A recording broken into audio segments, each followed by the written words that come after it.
জয় মা। শ্রীমতী প্রিয়বালা দেবীর স্মৃতিচারণা। 1916 সালের 12ই পৌষ আমি প্রথম শ্রী শ্রী মায়ের পাদপদ্ম দর্শন করি এবং তাহার কৃপালাভ করিয়া ধন্য হই।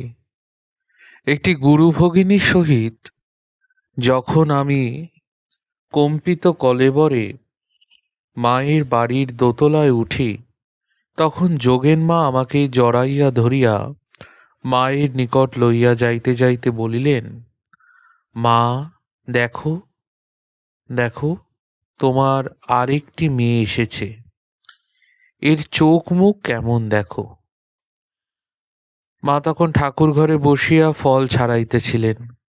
বলিলেন, হাঁ গো, আমি একে চিনি, এ রামদের মেয়ে।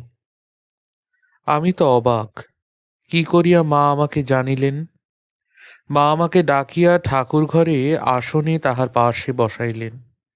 আমার গুরুভগিনীটি আমাকে গঙ্গা স্নানের জন্য আহ্বান করিলে মা বলিলেন, ওর গঙ্গা স্নান করবার দরকার নাই, এবং আমার গায়ে গঙ্গা জল ছিটাইয়া দিলেন। তারপর আমাকে কৃপা করিলেন।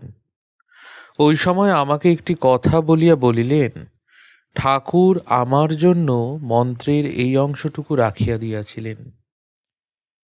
মায়ের পাদপদ্মে অঞ্জলি দিবার সময় মা বলিলেন, তুলসী ও বিল্বপত্র আমার হাতে দাও, ফুল পায়ে দাও। আমার সেই গুরুভগিনীটি একদিন কথা প্রসঙ্গে মাকে বলিলেন, একে নিবেদিতা স্কুলে পড়ালে ভালো হয়। তদুত্তরে মা বলিলেন, না, ওখানে থাকার প্রয়োজন নেই, আমার কাছে থাকলে ভালো হতো। কিন্তু আমার অদৃষ্টে সে সৌভাগ্য কখনো ঘটে নাই। একদিন মাকে জিজ্ঞাসা করিলাম, আমি কি করব? আমি তো কিছুই জানি নে। মা বলিলেন, কি আর করবে, যা করছো তাই করবে, সকাল সন্ধ্যায় তার নাম করবে। আমাদের দেশের বিধবা মেয়েরা আহারাদি সম্বন্ধে খুব কঠোরতা করে।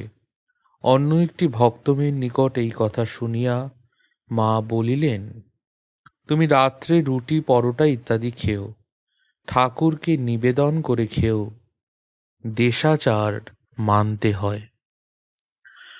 নমস্কার। জয় মা।